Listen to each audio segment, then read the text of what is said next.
Hi guys, how are you doing today? I'm Constance. Thank you for joining me in the next episode of my English classes. In this lesson, we're going to be talking about proverbs and their usage.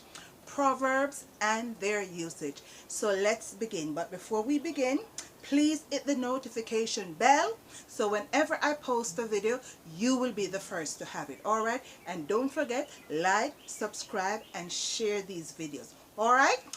Let's begin.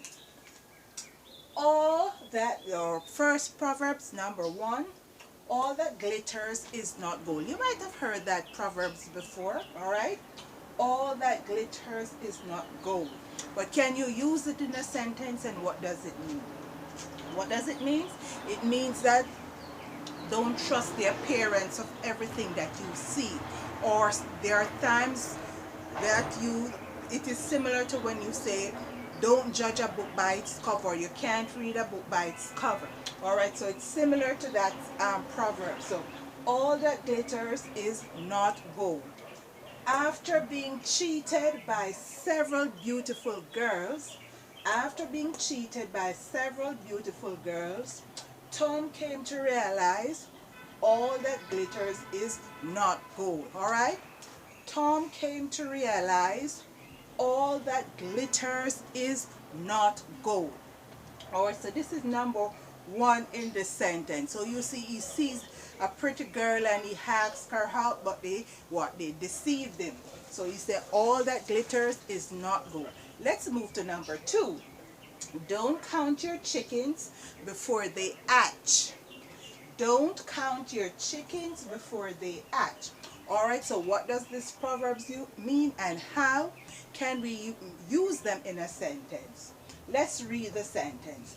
John promised Sue a trip to the Bahamas, causing her to go shopping.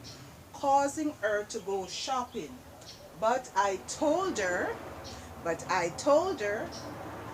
don't count your chickens before they hatch. Don't count your chickens before they hatch. Alright? So what does that mean? Doesn't prepare for something that is being promised to you before you actually see some activity of it coming to life. Did he buy the plane ticket as it? Did he hand her the plane ticket as it? Does she know anything about the hotel reservation? Okay, so don't count your chickens before they hatch. Let's move on to number 3. Those who live in glass houses shouldn't throw stone. Those who live in glass houses shouldn't throw stone. Alright, let's see what this sentence says about this Proverbs. Constantly, Monica complained about the messiness of Karen's house. Constantly, Monica complained about the messiness of Karen's house. But when I went to visit her, I almost fainted. When I went to visit her, I almost fainted. Those living in glass house shouldn't throw stones, I exclaimed before I left. Those living in glass house shouldn't throw stone, I exclaimed before I left. Alright, so this Proverbs, I think it has 2 different meanings. But in this case, you cannot tell somebody something that you're not doing yourself. Alright, so as the sentence reads, she's complaining about Monica's house being messy, but at the same time, her house is messy as well. Alright, so don't throw, those who live in glass house should not throw stones. So you cannot be complaining. They have a next one, say, pot cannot cut a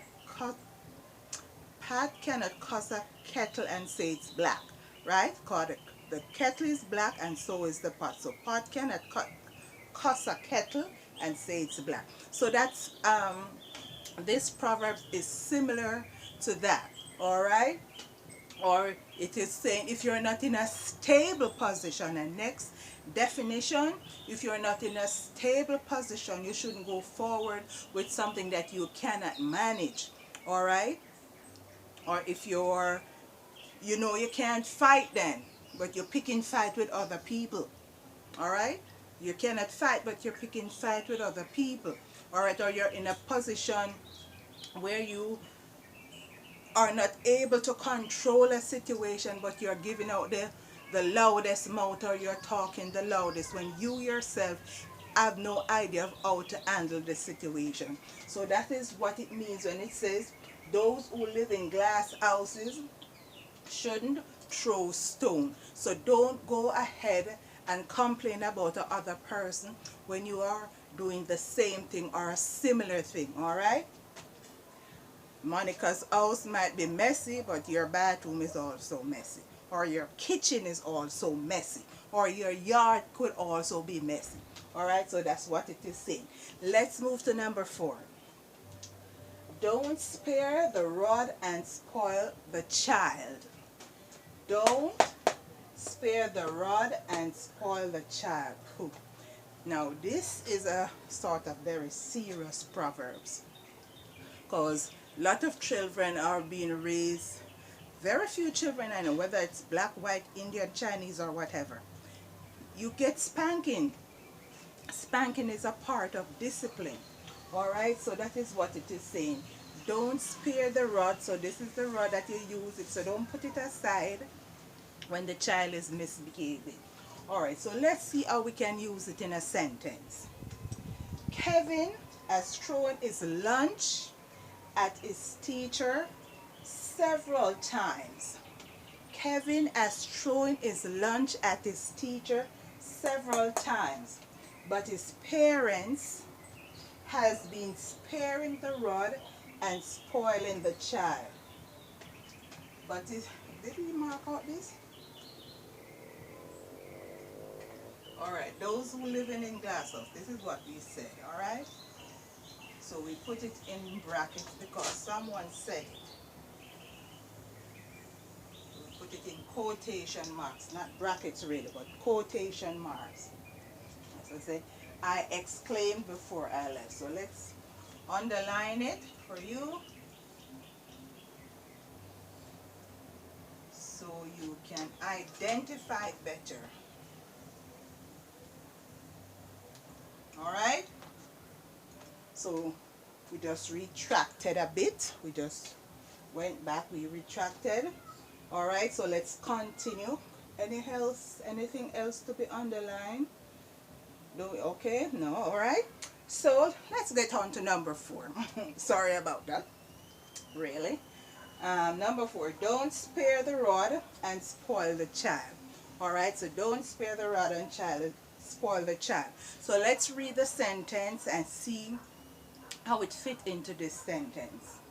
Kevin has thrown his lunch on his teacher several times, but his parents has been sparing the rod and spoiling the child for way too long. Alright? But his parents has been sparing the rod and spoiling the child for way too long. Therefore, his parents has not disciplined him. Alright? He has paid no repercussion for the rudeness that he has done to his teacher. Right? The ill manner. Alright? He throws lunch at his teacher. You don't do that, right? Or you don't spit on someone. Alright? Because there's consequences. If you rob a bank, what if you see? When you're a criminal, you get what? You get jail time. But if you have your children and you don't discipline them, when they do something wrong, they're going to continue to do or have the same behavior when they grow up, and they're not going to expect to get disciplined. So that is what this Proverbs is saying. Don't spare the rod. This is the rod, and spoil the child. Alright, so the child misbehave, needs to be disciplined or needs to be corrected. Alright? You don't have to beat the child, but you can correct the child with the sound of your voice or a look. My mother used to give me the look, both the look and the lick. Alright? I used to get the lick a lot. When I simple stupid things, I get the lick. Anyway, so that is what um this is Proverbs is saying. Don't spare the rod and spoil the child. All right. So you have to correct your child when that child does something wrong, and it doesn't have to be a child. It can be some persons, being very disrespectful and being rude to you. So you have to correct them. You won't tolerate this behavior. You won't tolerate being touched inappropriately or be spoken to any and any way. So you have to stop them. So don't spare the rod and spoil the child. So this is it for this class, guys. I hope you have enjoyed this class. I thank you for watching. I look forward to seeing you in my next class. I look forward for you to comment, and if you have any more proverbs that you would like to share or mention, please make mention of them in the description box below. So where we left off here, don't parents us sparing the rod and spoiling the child for too long, right? He said for too long. But his parents has been sparing the rod and spoiling the child, right? And spoiling the child. So this is where we get cut off for way too long. Year after year, month after month, week after week, time after time again.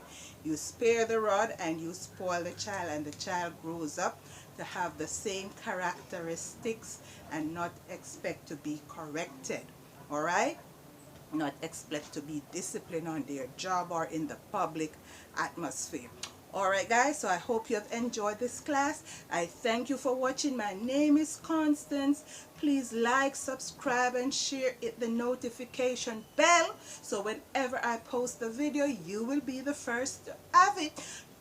Share these videos with your school class, your buddies, your writers, writing community, reading community, alright, book boots.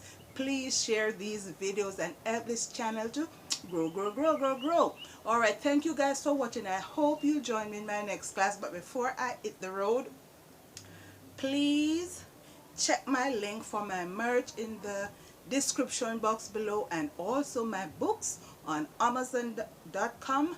Please make your purchase. Inspirational, romantic, thriller story, mysterious story, all sort of story for you to divulge in and get some ideas, get inspired, or get lifted up, or just to keep out of trouble. Alright, get a book and read and keep out of trouble and build your vocabulary as well.